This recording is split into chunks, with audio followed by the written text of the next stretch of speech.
Hey guys, and welcome back to my channel. My name is Loryn, and I am the author of the story you're about to listen to. So, since I've been debating about how to edit the last Christmas novel, there's actually two more, but the next one is the one from my best friend. So, I've been trying to decide how to edit that one, and I haven't decided yet. So I'm going to jump into the other project that I was going to work on for 2025. So a couple months ago, I posted two chapters from an ongoing serial that I've been working on. And back then, I thought I really had time to post twice a week, but that doesn't work for me. So instead of posting twice a week, I'm going to post it bi weekly or like every other week. Um, I'm going to just post a batch of chapters between, 3 and 5 chapters once every other week. And yeah, that's how we're going to do that. The serial is a bit darker than some of my other stuff, but it does have a sweet romance. It has opposites attract in it, dark secret, a theme of protectors, and a lot of angst. And I hope you guys will enjoy it again, I guess. Blossoms, Bullets, and Blades. Chapter 1. Cyrus. Cyrus picked up his jet black blazer from draped across a well-worn recliner and shrugged it over his shoulders, hiding his blood-stained shirt.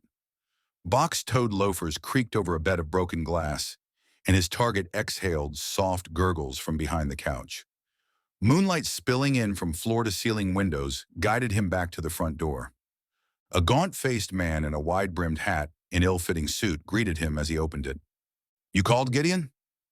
Cyrus dug into the breast pocket of his blazer and handed the man a shimmering copper coin. "The usual," he rasped. "How bad is it?"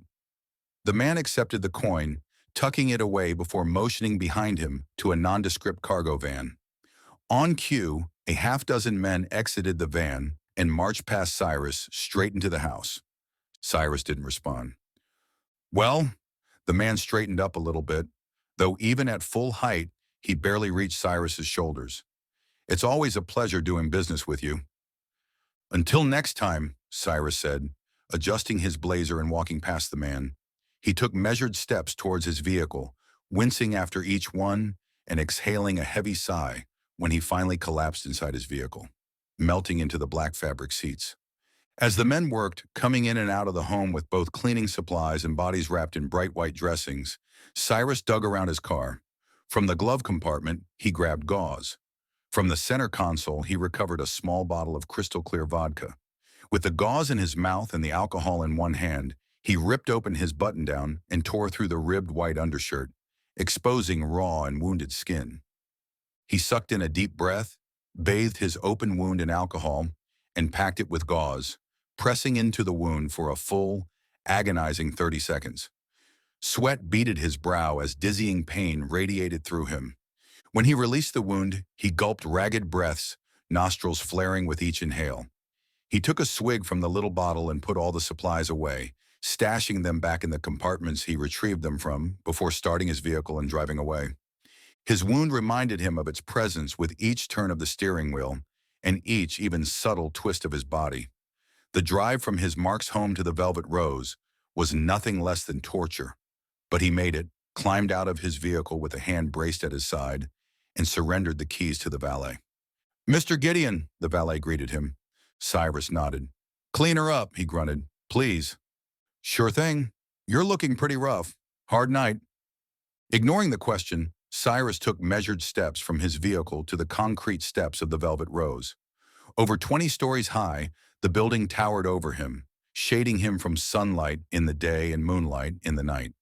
The amber glow radiating from room windows highlighted his path up the scrubbed, clean steps, and the exterior stained glass double doors opened automatically as he reached them. The interior of the Velvet Rose was a study in opulence. Everything from the rich violet rug leading the way to the front desk to the stitched wingback chairs at the public bar was well-crafted in signature. The front desk, and by extension the man behind the desk, was a fixture of regality, and old childhood insecurities bubbled in the pit of Cyrus's stomach. He didn't belong here. Among working girls, other men for hire, and those men who hired the men for hire, Cyrus stood out in sharp relief, and not just because he was the only one holding his side as fresh blood spread over his shirt. He was unrefined, good at his job, but primal. He was a tomcat amidst a sea of house cats, and even despite years in the business, some ways were as permanent as his hazel eyes. "A room, please." His voice had grown thick from the pain. "Mr. Cyrus." The host looked up from a gold-plated book, and the soft yellow hues of overhead lights glistened on his smooth bald head. "It's a pleasure to see you." "Room.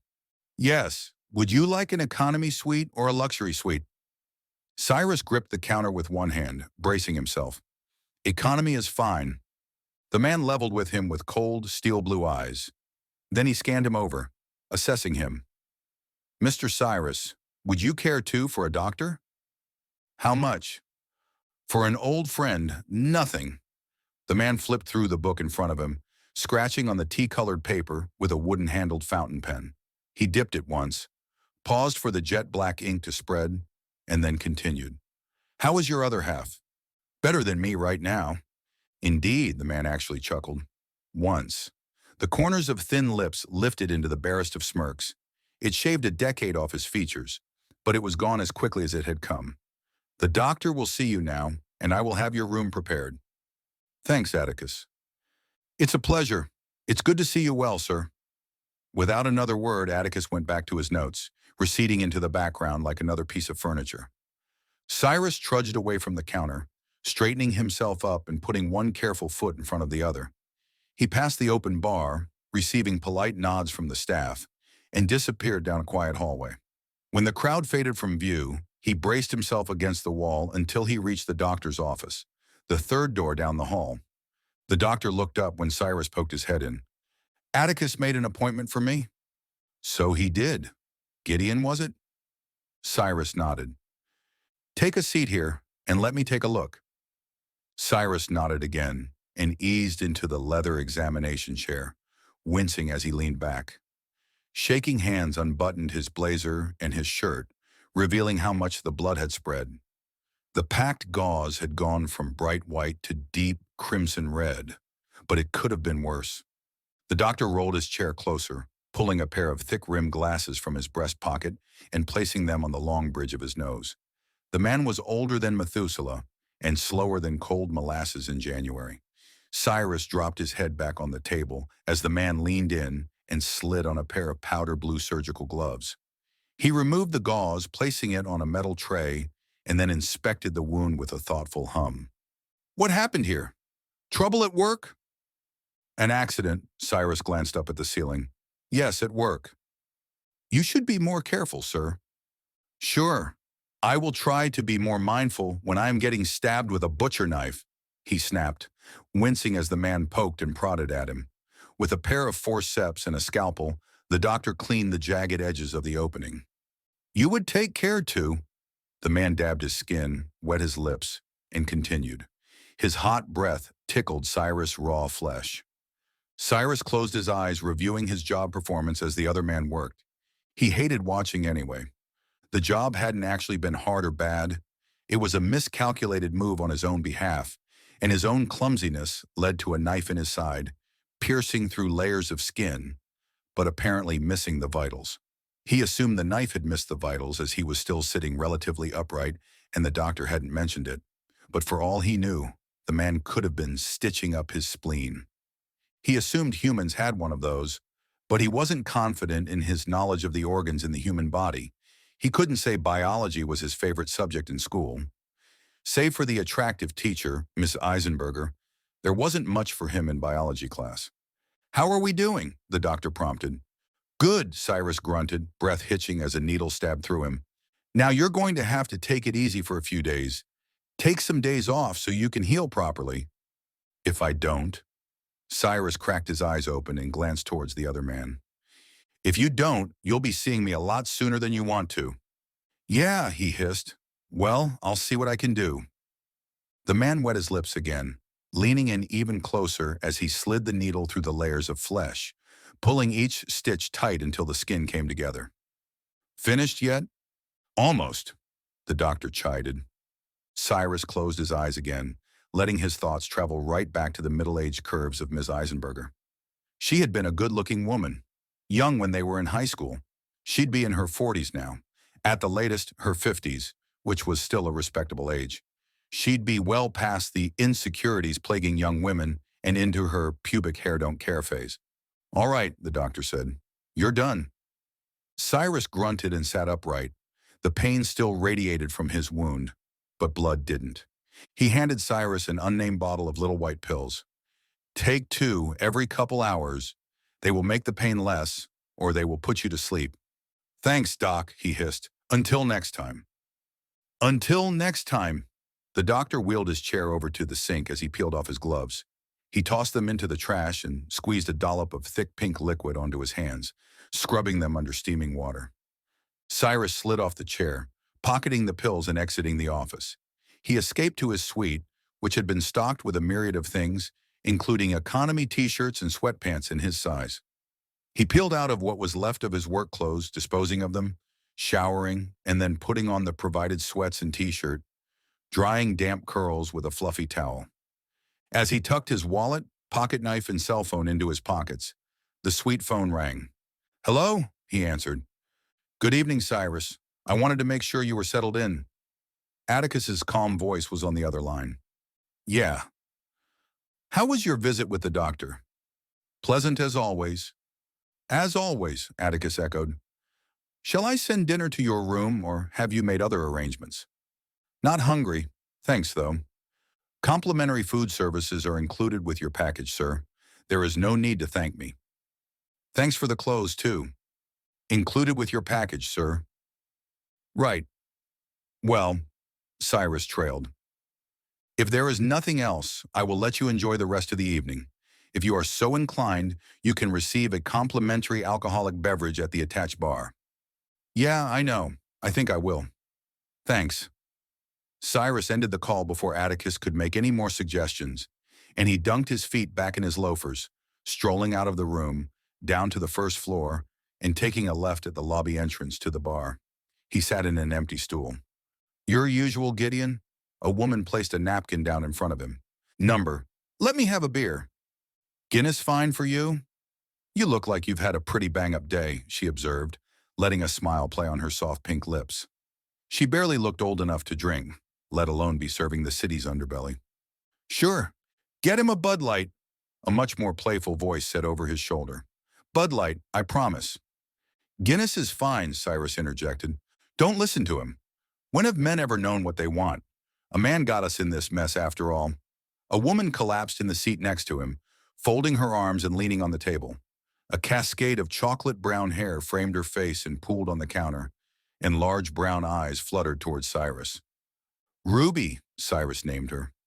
She batted long eyelashes, pressing her lips together for a moment before her expression snaked into a smile. Gideon. How's work? He grunted. Work is work.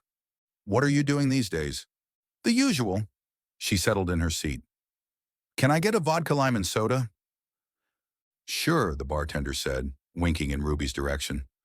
The usual could mean anything for you, Cyrus said. She chuckled. Exactly. You know, a little bit of everything, but you know what I haven't done lately? What? The bartender came around with their drinks, placing the mug of beer in front of him and a clear glass with a lime wedge at the corner in front of her. Hang out with my best friend. She sipped her drink and purred, nodding to the bartender. You should take some time off from working so much to do something fun. I know. We should go to the track. I'll think about it. He tasted his beer, licking his lips as the light foam coated them. You'll think about it? Yeah, I have to look at my schedule. Boy, you work for yourself. You set your own schedule. Pencil me in this week for some friend time. For now, I have to catch a client real quick. She kissed his cheek and downed her vodka drink like a shot. With a satisfied sigh, she slammed the glass down and sauntered away from the bar. Chapter 2.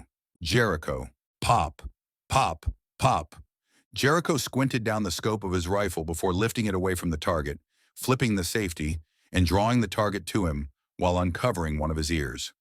His friend next door, Blair, was still firing off rounds, but he also liked wasting ammo. Jericho didn't. He liked being exact, precise. The more precise he was, the less waste he created, the less shells he had to collect from the crime scene. He counted the shots, too. Always. Each round he fired off, he remembered. He wasn't especially a fan of firearms, he was just good at it. He'd been an exceptional marksman since he was a child, and his skill had only grown with maturity and patience. He thumbed over the tiny, round bullet holes placed strategically on the target. He'd placed one in the forehead, one in the heart, and two for the eyes. One of the eyes was a little off, but it was good enough for the day. After a few more shots, his friend paused and poked his head around the range dividers. "How'd you do?" he asked with a smirk. "Perfect as always, huh?" "I was a little off on one of the shots, but otherwise I did fine." "Yourself?" So. I really have to practice with these things more." "You do," Jericho murmured, "or you could go back to your desk job. You do not have to be a man for hire." His friend scoffed. "You're making us sound like strippers." "I'm making myself sound like a stripper," Jericho corrected. "You're still a shot girl since you haven't had your first job yet." "Okay, wow. I've only ever been nice to you, and you have to go and insult me this way." "It's hardly an insult. It's the truth. You should stick to working with electronics. It is lucrative." Jericho put his gun down, adjusting his jacket on his shoulders. "And safe." "Maybe I'm tired of safe. Did you ever think I may be tired of always playing it safe?" Jericho stared down the range, blinking once before turning back to his friend. "We don't do this because we are looking for a thrill. If you want a thrill, go skydiving." Jericho grabbed his friend's target and surveyed the mass of haphazard bullet holes. "You go skydiving," Blair shot back with a smirk. "How'd I do?" "Terribly. You need more practice." "Good thing I have an expert marksman as a best friend, huh?" He slapped Jericho's shoulder. Jericho grunted. "Good thing." He studied the target for a few moments longer before passing it back to his friend. "You will get better with practice." "Thanks. We're on for next week." "Of course." Jericho unloaded his gun and collected the casings. "I have a meeting to get to in about an hour." "Is it for—" Blair's question trailed off. "Yes." Jericho paused and wet his lips. "Can you do me a favor?" "Sure, what's up?" "I need you to look into something else for me. Business or personal." "It straddles the line." "All right, what is it?" Jericho sucked in a breath. "It's a watch." Blair chuckled. "This is personal." "Well, it's an ugly and gaudy watch, so I assure you it's not something I intend to add to my collection. Have you ever heard of the Chopard?" "Can't say I have, man." "It's a 201-carat watch with over 800 diamonds on it. It is absolutely hideous, but I need to know who is in possession of it right now." "Open?" "No." Blair nodded. "You got it. Give me a few days." Jericho rested a hand on his friend's shoulder. "Thank you. Until next week, you need to practice your stance and your trigger control. You are too heavy-handed when you fire. If this is the way you treat your partners in bed, I understand why it has been a minute for you." He smirked. "Hey, unkind. How are you going to ask me for a favor and then insult me?" "Easy." Jericho packed his belongings away, including the shell casings, and hoisted a matte black gun bag over his shoulder. "Last thing before you get out of here." Jericho paused, glancing over his shoulder at Blair. "Hmm? You hitting the art opening later this week? Staying cultured?" "I had plans to, but it depends on the work situation." Right. Well, I'll check in." "Be well." Jericho nodded and stepped over the threshold. He nodded to the bored teenager working behind the counter, issuing all manner of people guns, ammo, and a paper target, and held the door open for three giggling, mid-20s women nervous about their selected outing. He taxied over to the Velvet Rose, deposited his guns into a room, and then beelined to the bar, taking a private seat. A server circled the room, delivering food and refreshing drinks, until she gradually reached Jericho's table. "My usual, please," he said without even glancing her way. "An old-fashioned?" He nodded. "And put it on my room tab. Thank you." "No problem." She nodded, curly ponytail bouncing behind her. "I'll be right back." She stayed true to her word and returned with his drink in less than 5 minutes, placing it on a napkin in front of him. He tasted it, pressing the glass to his lips, and nodded. "Good, thank you." She smiled. "Is there anything else I can get you?" "I am meeting someone. You can add his drink to my tab, too." "Sure thing, we'll make a note." Jericho sipped his drink as she bounced away, returning to other, needier customers. People came and went as the night wore on. Jericho checked the time, sliding the sleeves of his blazer and button-down up his arms, revealing a watch on each wrist. One said 10:50, and the other said 8:50. He had 10 minutes, so he closed his eyes. The back of his eyelids was empty, dark and swirling with a tint of red. "Gideon!" A deep baritone voice greeted him. He cracked his eyes open, studying the older man before standing in greeting. "Zavyalov." He gave a slight bow. "Please take a seat." "Thank you." A thick Russian accent painted his words as the man sat down across from Jericho. Jericho sat afterwards. "How may I be of service to you?" From the inside of his jacket, Zavyalov pulled out a cream folder and placed it on the table. He paused, peering around the room with watery blue eyes, and then pushed it across the table. "If you would be so kind." Jericho opened the folder, flipping through copious reports. The first few pages were pictures of the target, and the rest was informational. The target appeared to be a middle-aged man with a pinched, rat face, a round body, and wispy hair on top of a balding head. He looked, well, normal, but in the world they lived in, normal was anything but. The photographs showed the man getting in and out of vehicles, looking over his shoulder when entering various buildings, and meeting with characters who looked far more suspicious than him. His whole demeanor was of a marked man. He was probably a squealer. "This is Kachusov, a sniveling rodent who has been stealing from me for years," Zavyalov hissed, as if even saying his name was poison. "Why now? Before he was no threat to me. Now he has his own crew of men, men he poached from my ranks. He has his own services and dealings, ones he stole from me. My people can do many things, but one thing they cannot do is take my offerings, take my safety, take the bread from my table and not honor me with loyalty." He spat. "I want him erased." Jericho continued browsing through the folder, unbothered by Zavyalov's prickly disposition. "Full service will be extra." Zavyalov sneered. "Are you in any place to put limitations on your services?" Jericho glanced over the folder. The back of his neck tingled, but the man was right. He was in just as precarious a spot as Kachusov, but he had more to offer this world than his newest mark. "Killing one man is an afternoon stroll, but to erase this mess he has started requires a little more time and significantly more supplies." A growl hung in Zavyalov's throat as cold eyes bore into Jericho. "Apologies for the inconvenience," Jericho added, continuing his peruse through the collected information. "I respect you for cleaning your own messes." The man leaned back in his seat, digging into his pockets. He retrieved a small collection of shining silver coins and stacked them neatly on the table. "Will this be enough compensation for you?" 6 silver coins was not even close to enough. One dead body was worth 1 gold at the very least, but Jericho was also in a tight spot. There was more at stake than quibbling over fair pricing. The price, however, wasn't the problem. The price was low. They both knew it. It was laughable, in fact, almost more of an insult than refusing to pay. At the end of the day, Jericho had to perform whether he gave him extra coins or not. Offering him a measly 6 silver was a reminder of his previous standing and how far he had fallen. Before he could have sent Zavyalov on his way, laughing at the pitiful offering. Now he couldn't. Now he was forced to accept Zavyalov's offering and smile while he did it.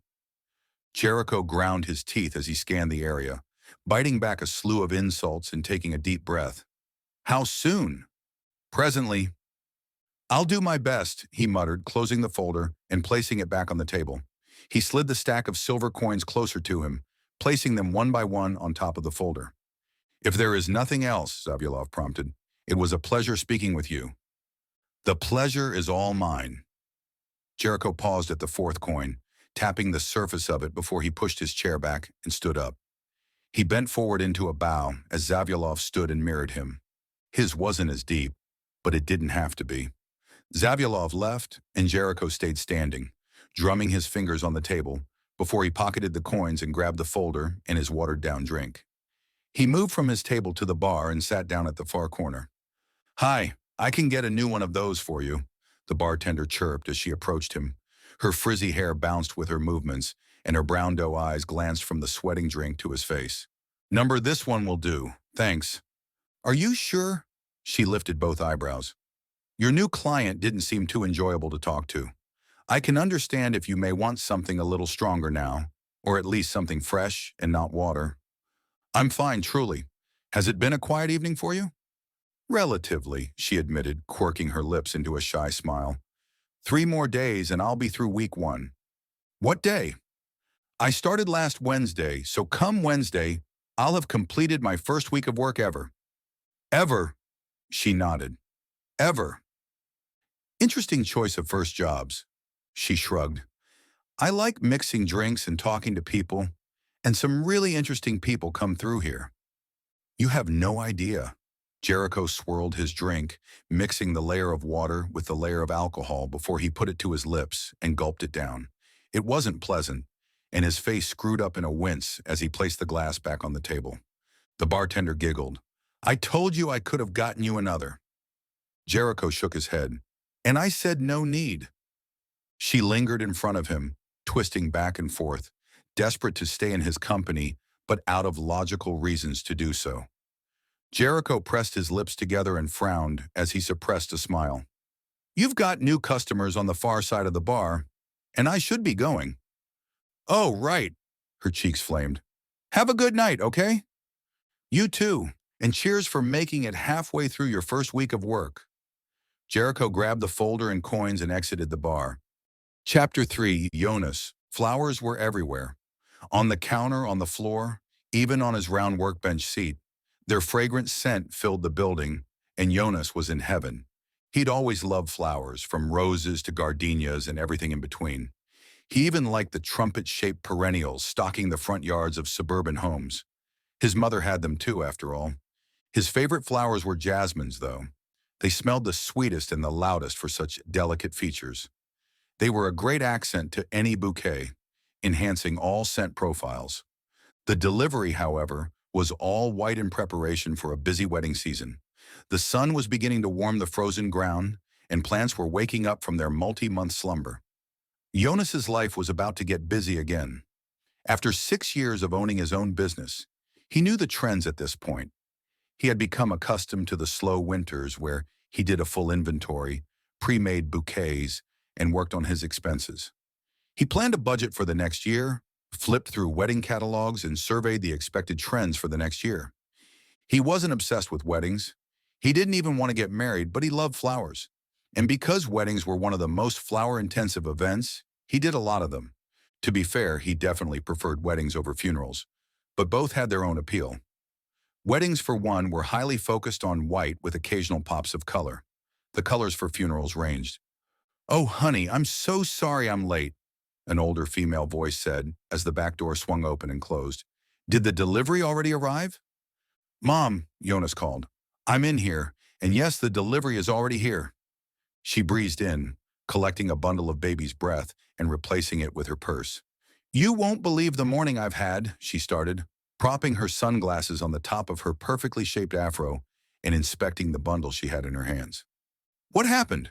Yonas chuckled, handing his mom the 10-page packing list and gathering his mid-back length locks into a hair tie. He wrapped them on themselves and placed them all together in a bun on the top of his head. Well, I wanted to get to the ribbon wholesaler's warehouse to place our order for this season early, so they wouldn't have any delays and so we can develop our lookbook based on the availability of certain patterns, and I did get there, but, he prompted, organizing the flowers by type and color for his mother. Then your father called. She gave a dramatic pause. And? Yonas couldn't help another chuckle at his mother's antics. And he told me he had already gone to the ribbon wholesaler and placed the shop's order yesterday, as if this information wouldn't have been important to know before I drove an hour and a half out of the city. So, these flowers look really nice. Anyway, so then I turn around and I end up behind an 18-wheeler truck with debris flying out the back. Okay, Yonas fought back another laugh, shaking his head. As she checked the packing list, he started restocking their inventory, taking the bundles and putting them in their respective spots as she stacked them aside. They'd been doing inventory together for years, and they had developed a smooth process, both in conversation and work. When he was younger, He never imagined working so close alongside his parents. He also never imagined having a flower shop, but his relationship with his parents hadn't always been close. As black parents, they'd hoped their son would be one of the approved professions. Because he excelled in school, they'd hoped for a doctor. But since his love of biology stopped at Flora, they gave up pretty quickly. When he forfeited university to go around delivering flowers on holidays, they thought he had lost his mind. But his bike-driven flower delivery quickly turned into a shop cart and then a brick and mortar. And they could only stay upset for so long. Then what? A rock flew off and cracked the windshield, she cried, exasperation filling her words. Was it bad? It started spidering immediately. It went all the way across the glass. I would have called your father to fix it, but he had already taken the delivery van to the shop for a tune-up, so he couldn't. Do you know how busy glass repair places are? I can't say I do, Mom, Yonas smiled. Well, let me tell you, I waited 2 hours for my car to even be looked at.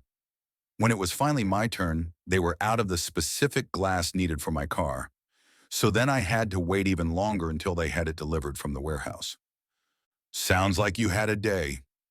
It was something. Her stormy expression cleared to a smile when she looked at Yonas. But I will do anything for my little dove. Yonas' cheeks warmed a little, and he was glad the shop was free of patrons. Thanks, Mom. So have we had any wedding orders come in, or is all this in preparation? I still have the Thomas order to finish up. I've got all the bases done, and Dad promised he would help me make some good headway this weekend as long as I promised to watch the game with him while we work. His mother shook her head. Nathaniel will do anything as long as he can watch the game. Who's playing? Oh, I don't know. Yonas wrinkled his nose. I'm just happy to have the help. I couldn't care less about the game. Well, it'll certainly be some nice bonding time for you and your father. Smiling, she focused on the packing list until all of the flowers were inspected and checked in. Yonas buzzed around the shop, stashing them in place by color and name. He loved his little shop because it had come such a long way, and he never thought he'd get here. He never thought he'd be batch ordering thousands of dollars of flowers to get stocked up for the spring. He never thought he'd have huge bulk wedding orders, but he was passionate about his work, and his passion shined through every project he did, from the smallest bouquet to the collection of wedding accessories. All right, his mother said as she set aside the last bundle of flowers. What's your plan for tonight? Oh, he shrugged. I don't know. Perhaps go back to my apartment and relax for the evening? Okay, sure, but you did that last weekend, a female voice retorted. But it wasn't his mother. This voice belonged to his best friend Dulcie. He squealed, dropping the bundle of flowers at his feet and dashing to the shop entrance, where Dulcie stood with a backpack on her shoulders and a goofy grin on her face. He grabbed her in a suffocating hug. Damn, I missed you too. She laughed, but I was only gone for a month. A month too long, Yonas complained, reluctantly releasing her from his arms and inspecting her for damages. His gaze scanned over her tattooed arms, her pierced face, and her ombre-dyed curls. It wasn't quite a month. It was like 25 days. Yonas blinked. She giggled. Okay, it was basically a month. How was your trip? It's nice to see you again, Dulcie. His mother had finally made it from the back of the shop to the front, and she hugged the younger woman as well. Then she looked at her son. I'm going to head home. If you need anything, don't hesitate to call, okay? Yonas nodded. Bye, Mom. They watched her leave, standing with their hands behind their backs like two guilty kittens until the back door opened and closed. With sparkling eyes, they burst into a fit of laughter. So seriously, you're not spending all night at home tonight. We're going out. Let's go dancing or something. Dulcie wiggled her hips towards Yonas with a wide, toothy smile. Aren't you tired from traveling? Nope. How'd the event go? Fine, she waved him off. It was a tattoo convention. It's not exceptionally exciting, if I'm being honest. There's all the traditional tattoo people there. You know, the ones who think they single-handedly invented the idea of putting pigment under the skin. And then there were a few people like me, you know, doing more actually traditional stuff. She rolled her eyes. You know, tribal stuff, I guess. But it was fine. We can talk about it more later. And how was the hotel? Dulcie narrowed her eyes. The hotel was lovely, thank you for asking. Now, is this what you're wearing tonight? A pair of top and bottom matching sweats? I'm comfortable. You look like someone's grandpa. He gasped. No, I don't. I thought it was cute. Yes, like someone's cute grandpa. Can you at least change the top and maybe put on some boots? Dulcie, he groaned. Boots and a different top, or I really will take you dancing, and you won't like it, she warned. Right now, you're settling for drinks at a quiet bar. Don't make me change my mind. Ugh, okay, fine. Do you have something? She clapped her hands. Of course I do. I don't think I have any shoes your size, though. But I'm feeling generous, so you can leave those on, I guess.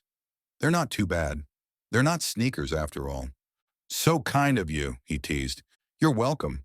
So how do you feel about a crop top? No. But you'd look so cute in one with your little body. My designer friends would eat you up.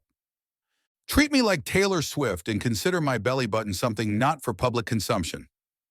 Is it true she never shows her belly button? Such a weird flex. Dulcie rolled her eyes, setting her bag on the floor and digging through it. After a few moments of digging, she handed him a dark blue fitted turtleneck. But fine, be modest. Thanks. However, it's only 5 o'clock, so what are we doing until we go to the bar? Oh, sweetie, we're going straight to the bar. It's 5 o'clock. Also, I know I said I wasn't going to drag you dancing, but… No. Okay, okay. She raised both of her hands, palms exposed in surrender. Get changed so we can go. I promise I'll get you back to your place at an acceptable hour, Grandpa. Good, I have my shows to catch, Yonas teased, trading his baggy sweater for her fitted turtleneck. The color looks good on you, and the top. You look downright edible. Thanks, I think. He folded his shirt, tucking it under his arm as they strolled to Dulcie's little compact car, and he stood beside the passenger door as she rearranged her entire life before letting him inside. Even despite her organization techniques, he still shared a seat with a box full of makeup and rested his feet on a stack of likely important paperwork. You should let my mom help you get organized. I would, but Dulcie started, cranking her vehicle and reversing out of the parking space. It's weird, to have someone else's mom going through all of my things. She won't judge you, but she really would love to help you out. Maybe. Give it some thought. It makes tax time so much easier. The thought of having an easy tax time endeared Dulcie to the idea, but she still changed the subject, talking about her most recent hookups in an effort to pry into Jonas's non-existent personal life. In so many ways, they were opposites, but this one may have been their biggest difference. Dulcie had always been the popular extrovert. She had a different person warming her bed every weekend. Yonas didn't judge her for it any more than she judged him for having only one relationship, if one could even call it a relationship. It was more like a couple dates. It never went anywhere, and afterwards, Yonas had thrown himself into building his flower business and never looked back. When they pulled into the bar's parking lot, knots formed in Jonas's belly. He wasn't really a partygoer or a drinker or a dancer or any type of person who would feel comfortable in this kind of setting. The neon flashing sign over the front door was a big red warning sign, reminding him he was better off at home, curled up in bed with a good book. I think I'm going to be sick, he whispered. This is why I can't leave you for too long. Your social anxiety is terrible, and you really have to face it for it to get better, You can't just sit at home and hope you'll get over it one day. Yonas didn't respond. We won't stay for too long, but you are going in here, and you are ordering a drink, sir, even if it's plain soda. I guess, Yonas sighed, unbuckling himself and climbing out of her car. Once she got out, she raced around the vehicle, linking arms with him and leading him up to the entrance before he could run the other way. Chapter 4. Yonas. He wanted to pout, especially after walking through the cloud of smoke hovering at the front door and weaving through clueless, loitering patrons. They made it to the bar and found 2 empty seats, both sandwiched between grumpy-looking older men. Yonas' shoulders sagged, but Dulcie dragged him right over and shoved him into the seat. All right, you? What are you ordering? She said as she peered towards the bartender, fighting for eye contact like the dozens of other people scattered around the bar. Just get me a lemon-lime soda for now, he replied, relaxing against the counter. So really, tell me how your trip was. Right. She raked her fingers over her head with a long, suffering sigh. Did I tell you me and Eddie broke up? I think you vaguely mentioned it, but nothing in detail. Well, we did. She flagged the bartender, relaying both of their orders and passing over her debit card before devoting her attention back to Yonas. We did right before I left on my trip. It was spectacular, in fact. The whole building heard him whining and complaining about me leaving town. I wasn't even going to break up with him at first, because I get it, like I don't know. The traveling all the time can be a lot, but I want a partner who's not going to care. I agree. Well, I don't agree about the traveling being a lot. You enjoy it, and you always have. Anybody who thinks you're going to change your lifestyle for them doesn't understand who you are. They shouldn't want you to change. They should want you to be happy. Yeah, she wilted, drumming her fingers on the counter as she stewed over Jonas's words. You're right, I know you are. But this just happens all the time, and I know you don't mind being single, but I do mind. I don't like it. I want someone to share my life with, and I want them now. Yonas chuckled. Okay, sweetheart. You may not just get someone immediately. It's not how things work, but I respect your desire. Well, thank you, she chuckled, thanking the bartender as they returned with their drinks, placing the alcoholic one in front of Dulcie and the clear, bubbling soda in front of Yonas. Anything else interesting on your end? Not particularly, Yonas bit his bottom lip. My parents are doing well. My cousin's finally getting back on her feet after having her baby and also finding out her boyfriend was a murderer. I'm still not sure which one was harder. Honestly, I think it was finding out her boyfriend was a murderer. It's pretty devastating news. Well, sure, but what kind of murderer was he? Dulcie, what kind of question is that? Okay, hear me out. There are different types of murderers. I'm listening to you. Yonas glanced up at the ceiling as he sipped his drink. There's the cold-blooded murderer, right? This is the one we always think of. The guy who snatches people off the street and beats their brains out. You listen to way too many murder podcasts. She giggled. Probably. But then there's the logical murderer. Like maybe he was trying to break into someone's house and someone was there. So now he has to murder them to finish the job. Well, I wouldn't call them the logical murderer.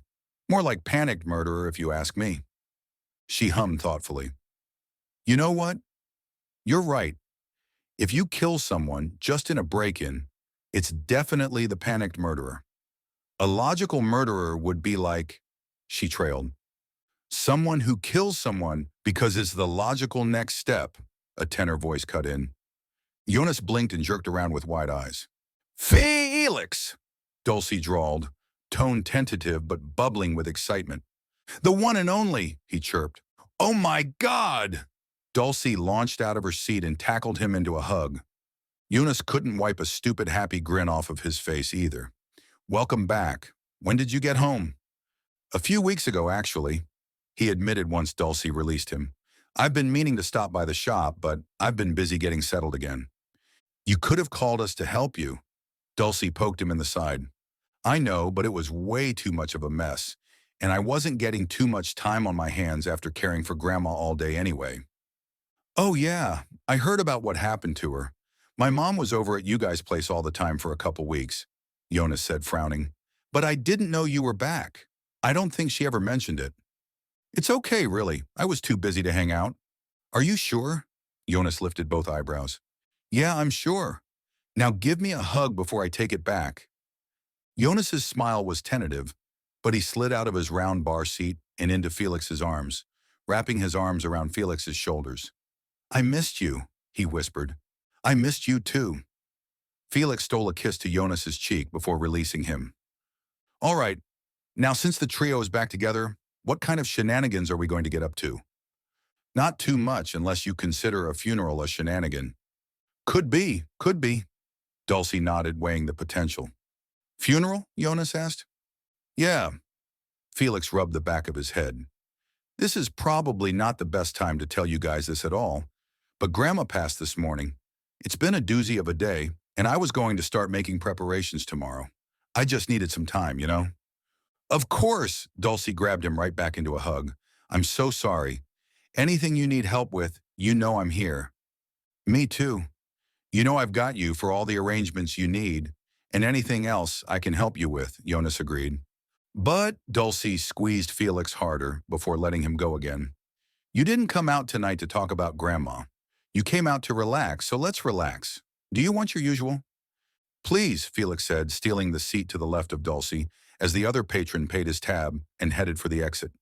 The conversation rolled on once Felix's drink had been ordered and placed in front of him. The other man's freckle-dusted face wrinkled as he took the first sip, but it smoothed out by the next one. Dulcie chuckled. You're becoming a lightweight like Yonas. There's nothing wrong with being a lightweight, Yonas pouted. There's not, Dulcie agreed, beaming as she sat between the boys. It's been so long since we've been all out together. Probably since my graduation, Felix said. Or maybe the opening of Yona's brick-and-mortar shop. Honestly, I can't remember, which means it's been way too long. We have to start making this a regular thing. We're older now. We're settled. We should start making this a once-a-month thing. Who's old and settled? Felix arched a ginger eyebrow. I am young and still partially in my prime. Partially is right, Dulcie teased. Yonas laughed. He adored Dulcie. But one of the best parts about being out as a trio is he didn't have to hold up the full other end of the conversation. He was naturally quiet, and Dulcie and Felix weren't. When they were together, the conversation rolled without much input from Yonas, but he never felt like an outsider. He was regarded. His contribution was welcome, but he didn't have to talk if he didn't want to. And at the moment, he didn't want to. He sipped his soda again, studying both of his friends. They couldn't have been a weirder trio. Dulcie was society's current iteration of beautiful, with wavy curls framing her warm honey skin and long eyelashes surrounding big, hazel eyes. Felix was classically handsome, looking more like a red-headed Greek statue than human.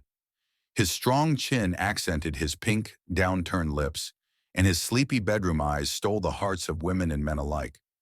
Sometimes Yonas wasn't sure he fit in with them. He was cute enough, with his long, well-kept locks, big and full lips, and skin several shades darker than Dulcie, but where they at least fell into what society deemed attractive.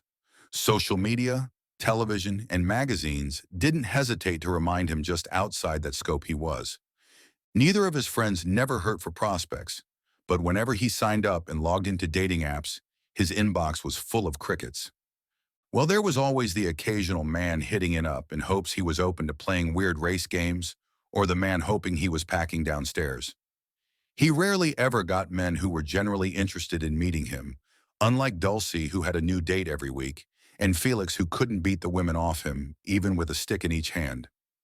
He wasn't jealous of his friends, or resentful, but sometimes he was lonely. Sometimes he wondered what it was like to date without being expected to top just because of skin color, or not be fetishized before 5 messages have been exchanged. Yonas swirled his glass, mixing the water from the melted ice with whatever was left of the soda, and glanced around the establishment. Dulcie and Felix's conversation had lost him, but he was okay with it. While they yammered on, he played his old game of people-watching, guessing what their professions might be. The gray-haired gentleman, sitting the far corner of the establishment and wearing cowboy boots and a tip-forward hat, was most likely a rancher or farmer. Despite his slouched form, his acquired muscle mass shone through his utilitarian button-down. A middle-aged and formally dressed couple sitting on the other side of the room worked in a professional setting. The woman's pinned-up hair had fallen limp from a full day of working, and the man had pulled his tie loose around his neck. Yonas guessed lawyer for the woman because of her stony and severe look, and office manager for the man. He had the forgettable look of middle management. Yonas sipped his drink as he moved on. Dozens of people filled the bar, but the new entrant caught his eye, and his breath. It was a combination of the man's stature, overflowing confidence, and stony, nonplussed expression. Draped in suit separates, an open blazer with the topmost buttons of his dress shirt unfastened, and a pair of pressed slacks along with a pair of sharp, box-toed loafers. He looked like a working professional, but the mass of unkempt curls on the top of his head and dead-eyed expression said otherwise. He didn't realize he was staring until the man's gaze locked on his, and a chill ran up and down his spine. The man looked him over, starting from his toes and sliding back up to his face again, and Yonas melted under his gaze. Fingers trembled as he sat frozen in place, easy prey for any hungry predator. The man's lips twitched into the barest traces of a smile, but it only lasted for a second. Then he straightened his blazer and glided across the room to the only empty table. With a blush burning his face, Yonas went back to his drink. Okay, Dulcie drawled, rolling her eyes and spinning from Felix to Yonas. Yonas, truth or dare? Truth, Yonas replied, giving little thought to his answer. Felix groaned. You've picked truth for the past decade. When are you going to switch it up? I picked truth because you two always insist on playing this ridiculous game. We're too old for it. If you want to weasel out of your turn, just say no thank you, Dulcie chirped, giving Yonas a mischievous, sidelong gaze. I'm not weaseling out of my turn. I'm saying the game is silly. I heard you, and I'm calling it weaseling. Yonas clenched his jaws as he stared at his two friends. They stared back with the same intensity trapped in their gazes. And then he sighed. Fine, fine. I'll do dare because you two are annoying. Dulcie clapped. Yay! All right. Felix spun in his chair with a smirk. I want you to go talk to... He scanned the bar. Him. Who? Felix tipped his head to the newest entrant, the guy Yonas had locked eyes with earlier, and Jonas's heart jumped into his throat. He would have choked had he been drinking. Instead, a blush crept to his cheeks. Dulcie followed Felix's movements as she took a sip of her drink. Her attempt at discretion left much to be desired. I don't know, Yonas croaked. A dare is a dare is a dare, Dulcie said. Besides, I'm sure he won't bite. I think I'm going to be sick, Yonas murmured. Perhaps his sudden onset of nausea and his pulse pounding in his ears was manufactured by his anxiety. But they were still real and valid reactions, as was his galloping heart. Sure, be sick after you complete your dare, though, Felix teased. Both of his friends turned back around, leaving Yonas to complete his task without an audience. He appreciated it, and he appreciated the man's either real or feigned obliviousness. After placing his empty glass on the counter and taking a deep breath, he stood.